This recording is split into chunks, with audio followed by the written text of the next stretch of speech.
बच्चों, मैं हूं कौशिका और आप मुझे देख रहे हैं learn smart with Ashok Bukhari की क्लासेस से। तो हम कंटिन्यू कर रहे हैं आपका सेकंड चैप्टर क्लास 11th का। तो हमने जो है ऑलमोस्ट आपका जो टॉपिक्स हैं इस चैप्टर से कवर कर लिए हैं। ठीक है, अगर आपको वो देखने हैं तो आपको डिस्क्रिप्शन में लिंक मिल जाएगा जो इनके प्रीवियस पार्ट्स हैं। और इसमें हम क्या कर रहे हैं, आपका जो बचा हुआ टॉपिक है वो कंप्लीट करने वाले हैं। ये चाहे छोटे टॉपिक है लेकिन काफी इंपॉर्टेंट टॉपिक है। ठीक है, चलो तो शुरू करते हैं। देखो, किंगडम फंगाई तक हमने कर लिया था। किंगडम फंगाई के बाद आता है हमारा किंगडम प्लांटे। ठीक है, और kingdom Plantae and kingdom animalia जो है यहाँ पर ज्यादा इनके बारे में नहीं दिया गया है, क्योंकि आगे जो हम चैप्टर करने वाले हैं उनमें क्या आएंगे, kingdom animalia and kingdom Plantae का पूरा जो है डिटेल में वहां पर दिया गया है। ठीक है, तो यहाँ पर नहीं दिया है। ठीक है, फिर भी हम देख लेते हैं।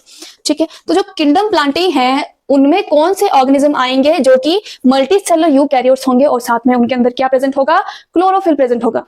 ठीक है, हमने एक फ्लो चार्ट किया था।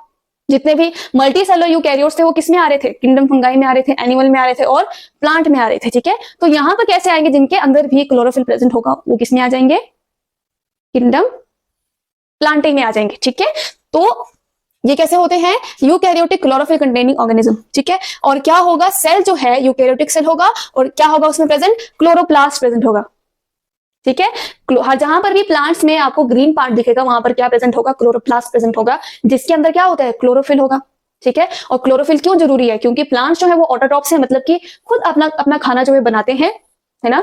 तो इनके लिए क्या जरूरी है, अगर वो फोटोसिंथेटिक हैं तो उन्हें क्या चाहिए, कैप्चर करने के लिए, सनलाइट को कैप्चर करने के लिए क्लोरोफिल की जरूरत होती है। ठीक है, तो क्लोरोप्लास्ट जो है हर सेल में प्रेजेंट होगा। ठीक है, वेल डेवलप्ड होगा। ठीक है, नेक्स्ट है कि सेल वॉल किससे बना होता है, आपका सेलुलोज से बना होता है। ठीक है, सेलुलोज से क्या बनेगा, इनका सेल वॉल बनेगा। ठीक है, नेक्स्ट है कि जरूरी नहीं है कि जितने भी प्लांट्स है वो सिर्फ और सिर्फ ऑटोट्रॉप्स ही होंगे। ठीक है, कुछ ऐसे भी होते हैं जो दोनों तरह से बिहेव करते हैं। ठीक है, जैसे कि इंसेक्टिवोरस या फिर पैरासाइट। ठीक है, ऐसे प्लांट्स जो कि इंसेक्टिवोरस होते हैं या फिर पैरासाइट होते हैं। ठीक है, जो इंसेक्टिवोरस है उनमें कैसे आएंगे, यहाँ पर एग्जांपल दिए आपको ब्लैडरवॉर्ट का एंड वीनस फ्लाई ट्रैप का। ये क्या करते हैं, जो भी प्लांट के इनके ऊपर जो भी इंसेक्ट बैठेगा उसको कैप्चर कर लेते हैं और उसे खा जाते हैं। ठीक है, तो इसका मतलब क्या है, वो क्या है, हेटेरोट्रॉप्स हैं। लेकिन अगर आप इनको देखोगे तो ये भी क्या कैसे होते हैं, ग्रीन होते हैं। ग्रीन है तो इसका मतलब क्या है, क्लोरोफिल प्रेजेंट है। इसका मतलब क्या है, ये ऑटोट्रॉप्स भी हैं और हेटेरोट्रॉप्स भी हैं। ठीक है, और एक होता है कस्कटा जो कि एक पैरासाइट है, मतलब कि किसी और प्लांट के ऊपर ये क्या करेगा, लिविंग प्लांट के ऊपर डिपेंड करेगा। ठीक है, कहीं और से अपना न्यूट्रिशन लेगा। ठीक है, ओके चलो, तो जो इनका लाइफ स्पैन होता है वो दो टाइप का होता है। ठीक है, दो फेजेस होते हैं, एक होता है डिप्लॉयड सैप्रोफिटिक नेक और होता है द हैप्लॉयड गैमेटोफाइट। ठीक है, इनके बारे में हम जो नेक्स्ट चैप्टर आपका करेंगे किंगडम प्लांटे उसमें डिटेल में पढ़ेंगे। ठीक है, और इसमें जो आएंगे वो कौन कौन से होंगे, एल्गी होगा, ब्रायोफाइट्स होंगे और टेरिडोफाइट होंगे और जिम्नोस्पर्म होंगे और एंजियोस्पर्म होंगे। ठीक है, इन सब के बारे में हम जो है नेक्स्ट चैप्टर में पूरी डिटेल के साथ पढ़ेंगे। ठीक है, तो चलो नेक्स्ट करते हैं। नेक्स्ट है आपका किंगडम एनिमेलिया। ठीक है, किंगडम एनिमेलिया में कैसे ऑर्गेनिज्म आएंगे जो कि हेटेरोट्रॉफ होंगे। हेटेरोट्रॉफ यूकैरियोट्स, मल्टीसेलुलर यूकैरियोट्स होंगे और उनका मोड ऑफ न्यूट्रिशन कैसा होगा, हेटेरोट्रॉपिक होगा, मतलब कि किसी और के ऊपर डिपेंड करेंगे, है ना। और क्या होगा, ये कैसे होते हैं, इनके पास सेल वॉल प्रेजेंट नहीं होती है ना, नहीं होती है ना। सेल जो एनिमल सेल होता है उसके अंदर सेल वॉल होती है, नहीं होती है। ठीक है, और ये कैसे होते हैं, होलोजोइक होते हैं, मतलब कि अपना खाना जो है पहले ही क्या करेंगे, इनटेक करेंगे, खाएंगे, अंदर लेंगे। ठीक है, उसके बाद जो है डाइजेशन प्रोसेस हमारी शुरू होगी। ठीक है, तो वैसा ऑर्गेनिज्म क्या कहलाएगा, होलोजोइक कहलाएगा, जैसे कि हम।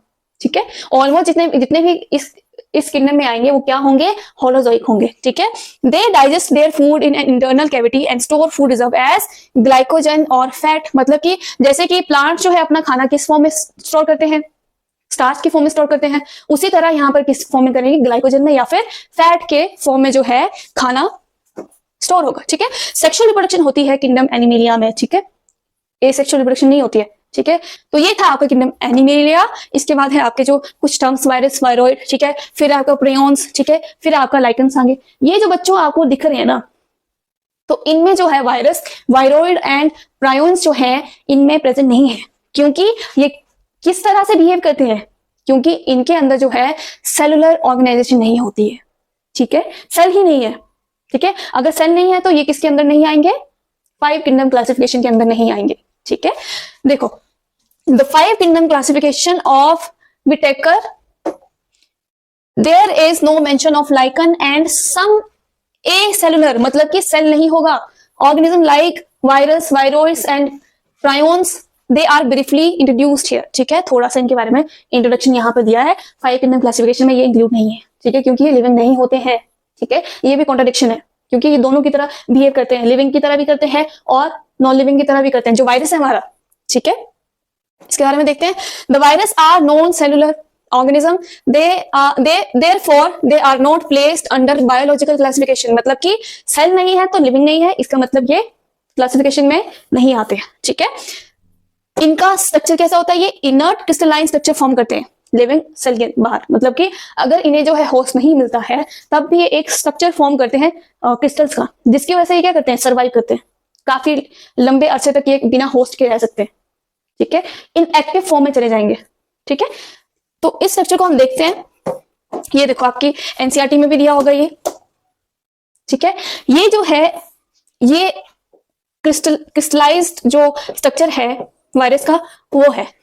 ठीक है, कुछ ऐसा होता है। ये किसका है? टोबैको मोजाइक वायरस है। ठीक है, ये ऐसा फॉर्म करता है, क्रिस्टलाइजेशन फॉर्म करता है। ठीक है, और ये जो छोटी छोटी यूनिट है ना, इन्हें हम क्या कहेंगे? कैप्सोमियर, जो कि किससे बनी होती है? प्रोटीन।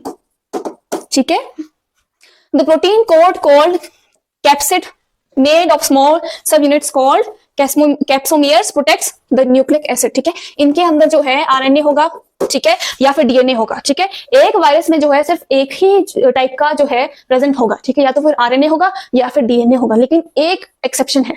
वो कौन सा है? आपका ल्यूकोवायरस। ठीक है, वो आपकी सब्जेक्ट में ही है, मतलब आपके एनसीईआरटी में नहीं है, लेकिन फिर मैं आपको बता रही हूँ। ठीक है, जो ल्यूकोवायरस है वो कैसा होगा? जिसके अंदर दोनों प्रेजेंट होंगे। ठीक है, जेनेटिक मटेरियल कैसा होगा? दोनों होंगे। ठीक है, जो प्लांट्स को जो है इफेक्ट करते हैं वो कैसे होंगे? उनके पास होगा आरएनए। ठीक है, लेकिन जो एनिमल हैं उनके ऊपर उनको जो वायरस इफेक्ट करेंगे वो आरएनए भी हो सकता है या फिर डीएनए होगा। ठीक है, दोनों में से कोई भी हो सकता है, लेकिन दोनों नहीं होंगे। ठीक है, ये जो है ये पूरी बॉडी को हम क्या कहेंगे? कैप्सिड कहेंगे। ठीक है, और यहां पर देखो ये क्या है? ये क्या है? आरएनए है। तो इसका मतलब है कि जो टोबैको मोजाइक वायरस है इसका जेनेटिक मटेरियल कौन सा है? आरएनए है। ठीक है, क्योंकि ये किसको इफेक्ट करता है? प्लांट को इफेक्ट करता है। ठीक है, चलो पीछे चलते हैं। दे आर ऑब्लिगेट पैरासाइट, मतलब कि बिना होस्ट के वो सर्वाइव नहीं कर सकते, लेकिन एक क्रिस्टल की तरह ये स्ट्रक्चर फॉर्म करते हैं जो कि थोड़े टाइम के लिए इनको बचा कर रखता है, जब तक इनको क्या क्या नहीं मिलेगा? जब तक इनको कोई होस्ट ना मिल जाए। ठीक है, once they infect a cell they take over the machinery of the host cell to replicate themselves killing the host। ठीक है, मतलब कि जैसे ही इन्हें होस्ट मिल जाएगा ये क्या करेंगे? जो इनका सेल होगा, मान लीजिए हमारे ऊपर जो है वायरस आ गया है। ठीक है, तो वो वायरस क्या करेगा? सेल को जो है कैप्चर कर लेगा। ठीक है, उसके ऊपर क्या करेगा? उसको अपना बंदी बना लेगा, स्लेव बना लेगा। ठीक है, उससे क्या होगा? जो भी वो बोलेगा वो सेल जो है, सेल का डीएनए जो न्यूक्लियस है वो करता जाएगा।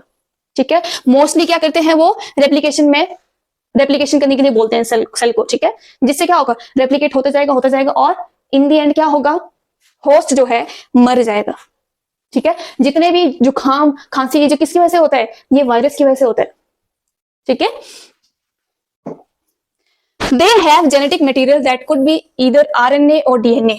ठीक है, बताया ना मैंने कि जो जेनेटिक मटेरियल है वो या तो फिर आरएनए होगा या फिर डीएनए होगा। No virus contains both RNA and DNA except leukovirus. मैंने बताया ना कि सिर्फ एक वायरस है जो कि दोनों जिसके अंदर क्या होगा? दोनों जेनेटिक मटेरियल प्रेजेंट होंगे। ठीक है, लेकिन ये आपके एनसीईआरटी में नहीं दिया तो आपने नहीं देखना है। ठीक है, पहला क्या है? पीवाईक्यू, ये आ गया आपका। ठीक है, नेक्स्ट ये भी बहुत इंपॉर्टेंट है। ठीक है, ये भी क्या है? आपका पीवाईक्यू है। ठीक है, और क्या है? ये वाला, ये भी आपका पीवाईक्यू है।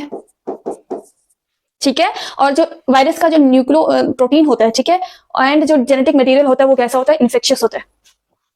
ठीक है, जो वायरस है वो किसी सेल को क्या कर लेगा? हाईजैक कर लेगा। ठीक है, इन्वेडर्स होते हैं ये। ओके, नेक्स्ट है वायरस मींस वेनम और पॉइजनस फ्लूइड। ठीक है, अब ये देखते हैं कि किसने दिया था, हिस्ट्री क्या है, किसने इसको डिस्कवर किया था, है ना।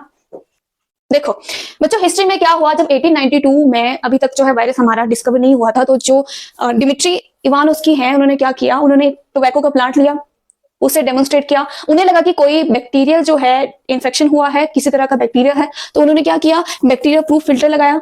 ठीक है। तो वहां पर देखा कि वो जो सब्सटेंस है वो क्या कर रहा है, वहां से भी पास हो रहा है। इसका मतलब उसका जो साइज था वो बैक्टीरिया से काफी छोटा था, ठीक है। तो इन्होंने क्या किया है, वायरस को डिस्कवर किया, ठीक है, लेकिन अभी तक वायरस नाम नहीं आया है, ठीक है। तो इन्होंने ये कहा कि इनविजिबल सब्सटेंस है जो कि टोबैको प्लांट में डिजीज कोज कर रहा है, ठीक है। नेक्स्ट आया फिर 1898 में, कौन था, बिजनर्क थे। उन्होंने डेमोन्स्ट्रेट किया फिर से कि जो इन्फेक्टेड टोबैको प्लांट है, अगर वहां से जो सब्सटेंस उसको लेकर जो हेल्दी प्लांट है उसके ऊपर लगा दिया जाए तो वो क्या करेगा, वहां पर भी डिजीज कॉज कर रहा है, ठीक है। तो उन्होंने क्या किया, इस सब्सटेंस को नाम दिया वायरस, ठीक है, पैथोजन जिसका नाम था वायरस, और कहा कि ये क्या है, कंटेंजियम है विवम फ्लूइडियम है, मतलब कि इन्फेक्शियस लिविंग फ्लूइड है, ठीक है, लिविंग फ्लूइड है जो कि इन्फेक्शन कोज करता है, ठीक है। जो डिजीज प्लांट है वहां से अगर हम वायरस लेंगे तो वो जो हेल्दी है उसके ऊपर भी क्या करेगा, डिजीज कोज करेगा। ये इन्होंने नेम दिया, ठीक है, क्या दिया, वायरस का नाम इन्होंने दिया, डिस्कवर इन्होंने किया, नाम इन्होंने दिया, ठीक है। फिर जो 1935 में स्टैनली ने एक बड़ी डिस्कवरी कर दी कि जो वायरस है वो एक क्रिस्टलाइज्ड, ठीक है, स्ट्रक्चर बनाता है, ठीक है, किससे बने होंगे, लार्जली ऑफ प्रोटीन्स, मतलब कि प्रोटीन से बने हुए क्रिस्टल जो है बनाता है, ठीक है, जिसकी वजह से वो क्या कर रहा है, सर्वाइव कर रहा है, ठीक है। तो ये काफी बड़ी डिस्कवरी थी एक, ठीक है। ये सारे क्या है आपके, ये PYQ हैं, ठीक है, कि डिस्कवर किसने किया, नाम किसने दिया, ठीक है। ये भी पूछ सकते हैं कि कंटेंजियम विवम फ्लूइडियम किसने कहा, ठीक है। और स्टैनली ने क्या किया, इन्होंने बताया कि जो वायरस है वो क्रिस्टलाइज्ड फॉर्म में भी हो सकता है, क्रिस्टल भी फॉर्म कर सकता है, ठीक है, जिसकी वजह से उसे जो है अगर होस्ट नहीं मिल रहा है तो कुछ टाइम के लिए वो क्या कर सकता है, स्टैंड बाय कर सकता है, मतलब कि सरवाइव कर सकता है। ऐसे तो वो ऑब्लिगेट पैरासाइट है, मतलब कि उनको अगर सरवाइव करना है तो उन्हें होस्ट चाहिए, लेकिन कुछ टाइम के लिए वो क्या कर सकते हैं, क्रिस्टल में रह सकते हैं, ठीक है, जो इनका RNA है या DNA है उसे प्रोटेक्ट करने के लिए, ठीक है। तो बच्चों ये था आपका वायरस। नेक्स्ट इसका थोड़ा सा और भी है, ठीक है, वायरस दैट इन्फेक्ट प्लांट, ये मैंने बताया जो प्लांट को इन्फेक्ट करते हैं वो उनके जो RNA हो कैसे होंगे, सिंगल स्टैंडर्ड RNA रहेंगे, ठीक है, मतलब कि उनका जो जेनेटिक मटेरियल होगा वो कौन सा होगा, सिंगल स्टैंडर्ड RNA होगा, ठीक है। और जो इन्फेक्शन एनिमल्स में कॉज करता है वायरस वो कैसा होगा, या तो RNA होगा या DNA होगा, मैंने बताया था, ठीक है। और कुछ कॉमन डिजीज जो है वायरस कॉज करते हैं वो कौन कौन से हैं, मम्स हो गए, स्मॉल पॉक्स हो गए, हर्प्स हो गए, ठीक है, या फिर इन्फ्लुएंजा हो गया, ठीक है। एड्स जो ह्यूमन बीइंग में मतलब एनिमल में सबसे ज्यादा डेडली जो है वायरल डिजीज है, ठीक है, मतलब कि इसकी वजह से क्या कर सकता है, बंदा मर भी सकता है। आपको पता है ना कि एड्स के बारे में हम इतना ज्यादा जो है प्रचार कर रहे हैं, क्यों कर रहे हैं, क्योंकि अभी तक इसका जो है पर्टिकुलर क्योर नहीं मिला है, ठीक है। तो ये काफी जो है क्या है, ये सेक्सुअल ट्रांसमिटेड डिजीज है, ठीक है, STD है, ये सेक्सुअल ट्रांसमिटेड डिजीज है। और कौन कॉज करता है, ये वायरस करेगा, ठीक है।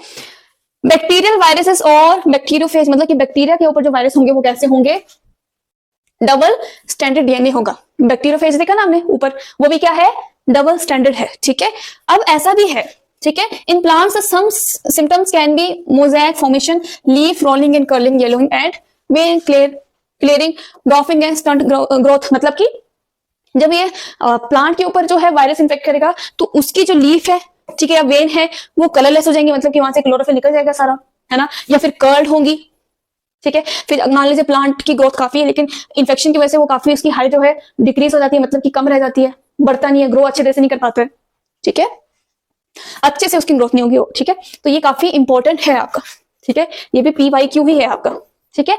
नेक्स्ट है आपका, देखो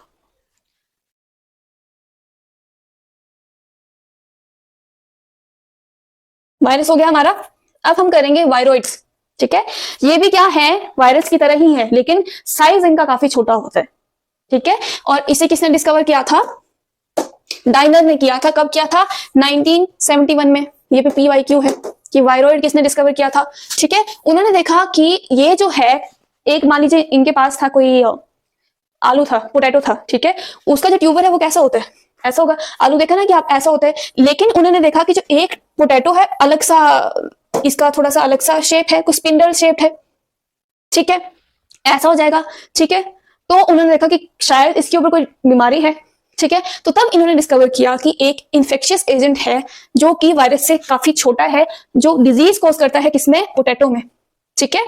और इसका नाम है पोटैटो स्पिंडल ट्यूबर डिजीज, ठीक है, जहां पर ऐसे पोटैटो जो है कैसा होगा, ऐसा होगा, लेकिन अगर इसके ऊपर वायरॉइड है तो कुछ ऐसा हो जाएगा, पतला सा हो जाएगा, स्पिंडल शेप हो जाएगा। ठीक है, इसीलिए इनके पास जो है आरएनए फ्री होता है, मतलब कि जो आरएनए वो फ्री होगा और प्रोटीन कोट भी नहीं होगी। ठीक है, जैसे कि वायरस में क्या है, प्रोटीन कोट होता है ना, प्रोटीन होता है, तो इनमें नहीं होगा, फ्री आरएनए होगा, है ना। तो इसीलिए इनका नाम क्या रख दिया गया, वायरॉइड, मतलब कि सेम किसकी तरह, वायरस की तरह सेम। ठीक है, लेकिन छोटा। ठीक है, the RNA of the viroid was of low molecular weight, और इनका जो वेट है, मोलिकुलर वेट आरएनए का, वो काफी कम होगा, लाइटर होगा। ठीक है, तो वायरॉइड क्या है, पहले तो डिस्कवर किसने किया, 1971 में टी.ओ. डाइनर ने। ठीक है, कैसा था, किसके ऊपर था, पोटैटो के ऊपर डिस्कवर किया। कौन सी डिजीज कॉज कर रहा था, पोटैटो स्प्रिंडल ट्यूबर डिजीज कॉज कर रहा था। ठीक है, कैसे होते हैं ये, फ्री आरएनए होता है इनका, और प्रोटीन कोट भी नहीं होता है जैसे कि वायरस में होता है, और वायरस से छोटा होता है थोड़ा, तो इनका नाम क्या रख दिया, वायरॉइड रख दिया। ठीक है, और इनका जो आरएनए है उनका मोलिकुलर वेट भी क्या होगा, कम होगा, लो होगा। ठीक है, नेक्स्ट है आपका प्रायोन्स। ठीक है, जो प्रायोन्स है बच्चों, ये क्या है, एबनॉर्मल प्रोटीन है। ठीक है, एबनॉर्मल फोल्डेड। नेक्स्ट है बच्चों आपका प्रायोन्स। ठीक है, प्रायोन्स जो है ये क्या, किससे बने हैं, एबनॉर्मली फोल्डेड प्रोटीन से बने हैं। ठीक है, जो कि क्या कॉज करते हैं, न्यूरोलॉजिकल डिजीज कॉज करते हैं, काफी खतरनाक डिजीज कॉज करते हैं, इनका जो है डेडली डिजीज कॉज करते हैं ये काफी। और ये क्या होते हैं, वायरस से छोटे होते हैं साइज में। ठीक है, और इन्हें नाम दिया गया प्रायोन्स। ठीक है, the most notable disease caused by prions are, कौन से होंगे, बॉबिन स्पॉन्जिफॉर्म एंसेफेलोपैथी। ठीक है, BSE इसकी शॉर्ट फॉर्म है। कॉमनली इसको क्या क्या कहा जाता है, मैड काउ डिजीज। ठीक है, ये कैटल में और ह्यूमन बीइंग में जो है डिजीज कॉज कर सकता है। ठीक है, मैड काउ इसका जो है कॉमन नेम है। ठीक है, कैटल में होगा, और यही सेम जो वायरस है वो ह्यूमन में भी होता है। ठीक है, ह्यूमन में भी डिजीज कॉज करता है, और ये डिजीज डेडली है, मतलब कि सर्वाइव नहीं कर सकता है कोई। ठीक है, तो बच्चों जो ह्यूमन में वेरिएंट है उसका नाम है क्रुसफोल्ड याकोब। ठीक है, क्रुसफोल्ड याकोब डिजीज, जिसको हम क्या कहेंगे, CJD, ह्यूमन इन ह्यूमन। ठीक है, तो ये काफी जो है खतरनाक डिजीज है। ठीक है, न्यूरोलॉजिकली जो है आपका अटैक करता है। ठीक है, तो ये है आपका कंप्लीट हो गया। अब है लाइकन। ठीक है, लाइकन के बारे में तो आपको पता ही होगा। ठीक है, सिम्बायोट जो है, सिम्बायोटिक एसोसिएशन ये फॉर्म करते हैं, किसके बीच में होता है, जब फंगाई एंड एल्गी एसोसिएट करते हैं। ठीक है, जो फंगाई है उसका नाम होगा माइकोबायोन्ट, एंड जो एल्गी है उसका होगा फाइकोबायोन्ट। ठीक है, तो एल्गी जो है काफी कम होती है एज कंपेयर टू फंगस। ठीक है, which are autotrophic and heterotrophic. Autotrophic क्या है, फंगाई, सॉरी एल्गी जो है ऑटोट्रॉफ है, और ये क्या है, हेटेरोट्रॉफ है। ठीक है, algae prepare food for fungi, and fungi provide shelter and absorb minerals, nutrients and water from the partner. मतलब कि एल्गी जो है वो खाना बनाती है, खाना प्रिपेयर करती है, क्योंकि वो क्या है, ऑटोट्रॉफ है ना, तो वो फंगस को जो है खाना प्रोवाइड करती है, और फंगस क्या करेगा, शेल्टर प्रोवाइड करेगा, किसके बदले में, जो उसको न्यूट्रिएंट मिलेगा, वाटर मिलेगा। ठीक है, उसके बदले में क्या करेगा, एल्गी को जो है शेल्टर देगा। ठीक है, so close is their association that if one saw a lichen in nature one would never imagine they had that they had two different organism. ठीक है, लाइकन को जब देखेंगे ना तो हमें लगेगा कि एक ही ऑर्गेनिज्म है। ठीक है, दो टाइप के अलग अलग जो है वो नहीं होंगे ऑर्गेनिज्म, ऐसा हमें देखकर लगेगा। ठीक है, lichens are very good indicator, किसके, पोल्यूशन के, ये काफी इंपॉर्टेंट है आपका। ठीक है, लाइकन्स जो है क्या होते हैं, वहां पर होंगे जहां पर सबसे ज्यादा कम जो है पोल्यूशन होगा। ठीक है, अगर आपको कहीं भी लाइकन दिखा, ठीक है, तो इसका मतलब वहां पर क्या है, बहुत कम जो है पोल्यूशन है। ठीक है, they do not grow in polluted area. ठीक है, तो बच्चों आपका जो है सेकंड चैप्टर कंप्लीट हो चुका है। अगर आपको ये PDF चाहिए तो आप हमारी जो ऐप है learn smart with Ashok Bukhari की ऐप, वो इंस्टॉल कर सकते हैं, उसका लिंक आपको डिस्क्रिप्शन में मिल जाएगा। और अगर आपको ये वीडियो अच्छी लगी हो तो आप इस वीडियो को लाइक करें, चैनल को सब्सक्राइब करें, और कमेंट करें कि आपको नेक्स्ट जो है कौन सा टॉपिक पढ़ना है। एंड आपने जो है ये वीडियो शेयर करनी है अपने फ्रेंड्स के साथ, है ना, और ऐप को डाउनलोड करना ना भूलें, क्योंकि वहां पर आपको और भी सब्जेक्ट के जो टीचर्स हैं वो प्रोवाइड हो जाएंगे, स्टडी मटेरियल मिल जाएगा। ठीक है, और जो हम चैप्टर जैसे कंप्लीट करते हैं उसके बाद 50 MCQs का एक टेस्ट बनाते हैं, ताकि आपका जो नॉलेज है वो चेक हो सके। ठीक है, तो आज के लिए इतना ही, मिलते हैं नई वीडियो के साथ।